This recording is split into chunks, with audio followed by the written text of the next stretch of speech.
Hello, my name is Laura Matlock, and I'm the Senior Program Manager for the TSET Healthy Incentive Grant Program. This webinar is we're going to walk through the grants specifically for schools and updates to the framework for FY26 and moving forward. Before we do that, I do want to talk to you a little bit about the history of the program. This incentive grant portion of the program for schools has been around since 2013. Communities started off this grant as a flagship program in 2012, and schools was added the following year. Since that time, we have awarded 208 school districts across the state and 96 individual school sites. That covers through fiscal year 24. And eligible applicants are Oklahoma Public Schools. So you'll see the green dots represent school districts across the state, and the blue dot represents school sites. The eligibility criteria is that school districts apply or are awarded first before the school sites can be awarded. And since that time, we've awarded, it's over 4 million now, but at the time of this publication, it was 3.7 million in the incentive grant for schools portion of the program. I came on board to TSET in 2021, and we started seeing a lower application rate during that time. And so we wanted to dive in a little bit deeper and conducted a comprehensive case study in 2024. We were really looking at applications and applicants through surveys and interviews. We talked to folks that had never been awarded from this program before, some that had applied and been awarded, and then those that had applied and never been awarded. So they really gave us some valuable feedback that we used to develop the framework for next fiscal year and moving forward. So related to that framework, the TSET Board of Directors approved those in March at the board meeting. The major components of the framework updates are really related to streamlining the application process, aligning it with other TSET grant opportunities, simplifying the grant criteria requirements, and increasing the funding award maximums.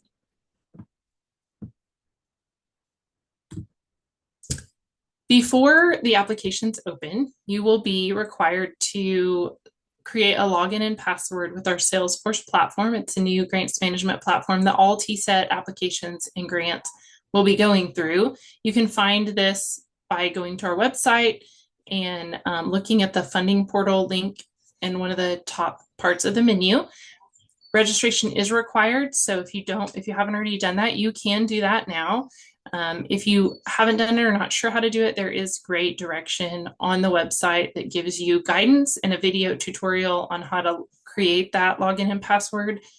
The actual applications for the incentive grants will not go live until September 2nd through the 30th. So that will be your first opportunity in the fall to apply. You'll have another opportunity in January through the 9th through February 6th. So that'll be the second opportunity for school districts to apply. And the good thing about this is that the platform will allow for you to enter and save progress over the application timeframe. So if you're going in, you're uploading some files, you need to go find some more files or talk to somebody about a specific component of the application, it will save it for you. It allows for updating file documents as well as entering text format. It's also within the Salesforce that you will submit your quarterly and final reports related to the grant. On the website currently, it's pretty bare. Additional resources will be launching in early July.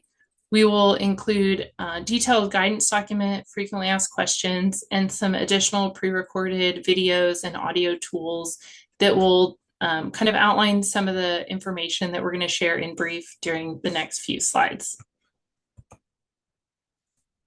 Related to the upcoming framework changes, we are simplifying the criteria by only offering one criteria level of award. So previously for districts, we had bronze, silver, and gold. For school sites, we had 1-star, 2-star, and 3-star. Really moving forward, we're going to have one category, and you'll be a healthy incentive grant school. Criteria requirement submissions for the incentive funds is just a reminder that this is the one and only grant from TSET that it's an incentive funds. So you are to meet criteria to receive the incentive funds. I always like to describe it as like if you're prioritizing the health and wellness of your students and your staff, this is a thank you, pat on the back for meeting those requirements and creating those environments that are conducive to health for your students.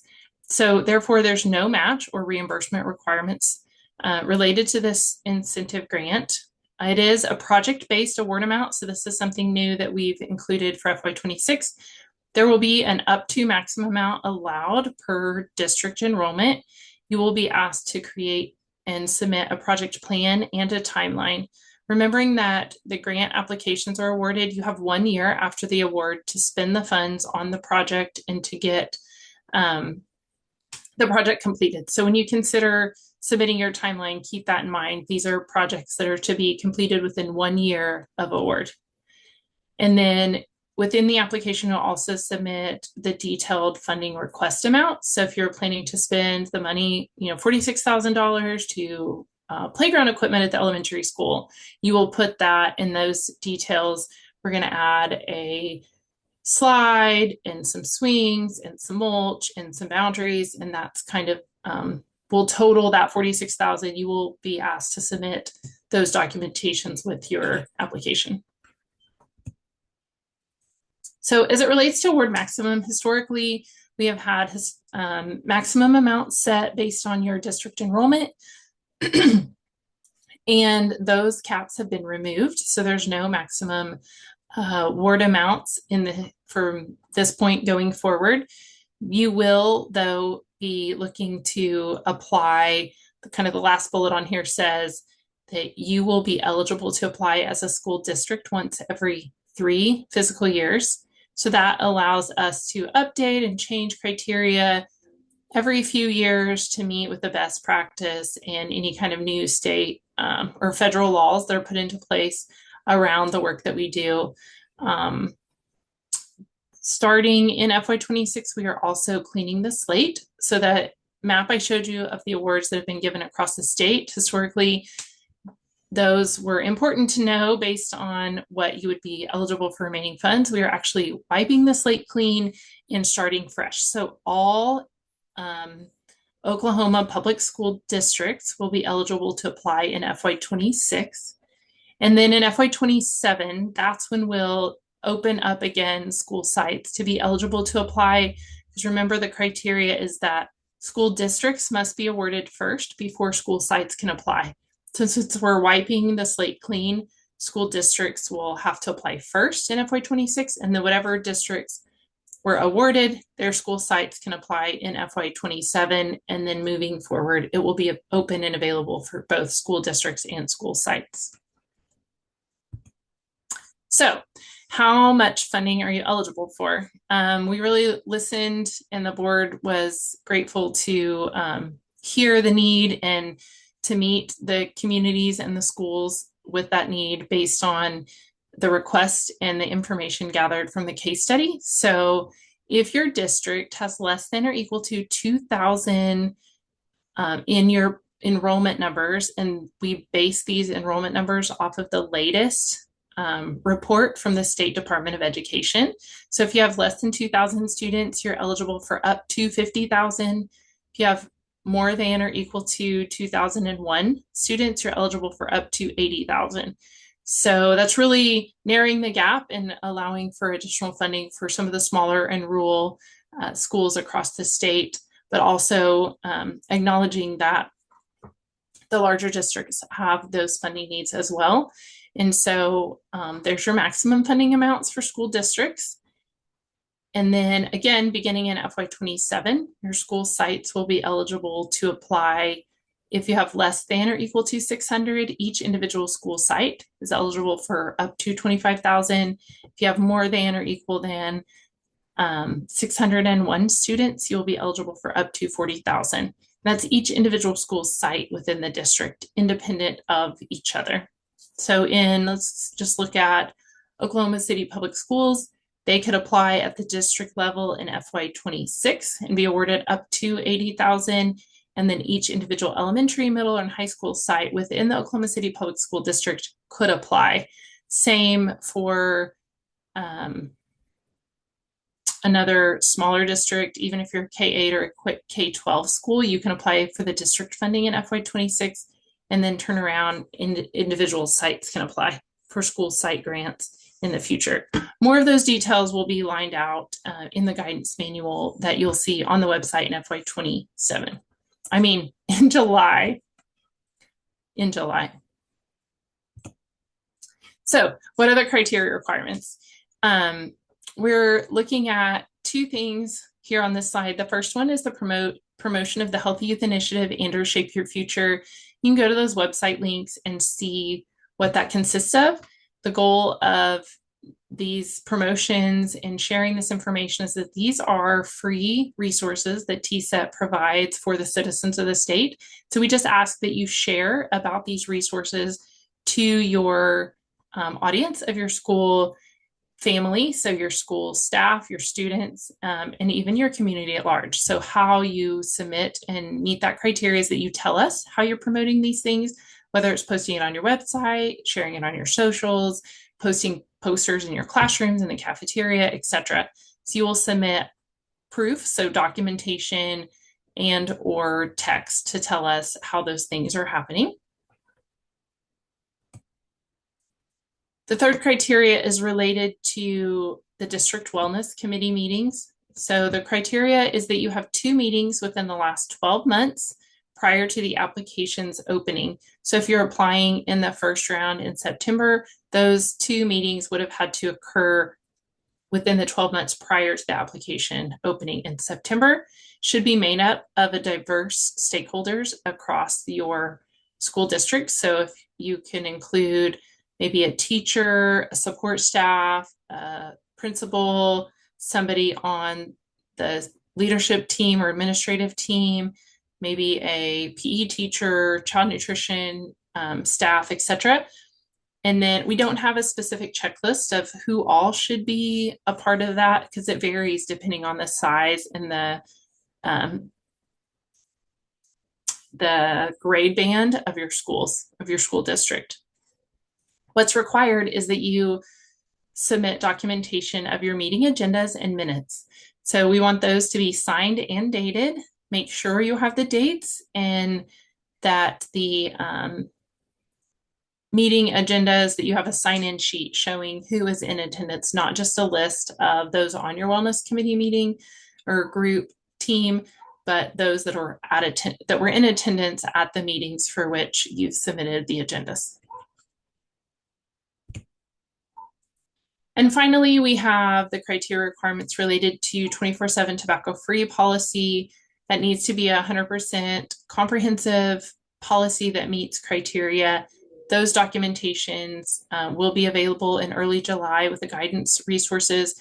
We don't anticipate seeing changes with that from the grant years previously. So there will be a checklist that you can review, make sure that it's comprehensive. It does need to be a signed and dated tobacco-free policy, showing that it's a board-approved policy. If you want to submit the documentation of the board meeting minutes when that was approved, you can, but ultimately, we're just making sure it's a legitimate policy. So documentation showing when it was passed and or signed and dated by the leadership to verify that it is actively in place policy. And then finally, the district wellness policy, and that's looking at nutrition and physical activity, staff wellness. It does need to be comprehensive and signed and dated. We are simplifying that review process in the back end. We will provide those checklists and some guidance documents on that in early July as well. So be looking for that guidance to come soon. As a wrap up, just wanted to talk about the process and the timeline. So the application open periods will be twice in the next fiscal year, once in September, once opening in January, closing in February.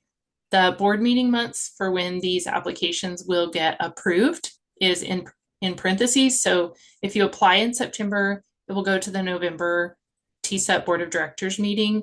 If you apply in January or early February, it will go to the March board meeting. Those are important to consider when you're looking at developing your project scope and timeline. If you're anticipating installing playground equipment, generally most people want to do that in the summertime when the students are out of the classroom. And so you can put that in your timeline related to whenever you're funded. Post-award, you will be required to submit quarterly reports on your project implementation and impact. So if you're asking for, $35,000 to go towards a school garden and outdoor seating for the cafeteria lunchtime, then you can put that on your report. You can tell us when you're anticipating completing that project.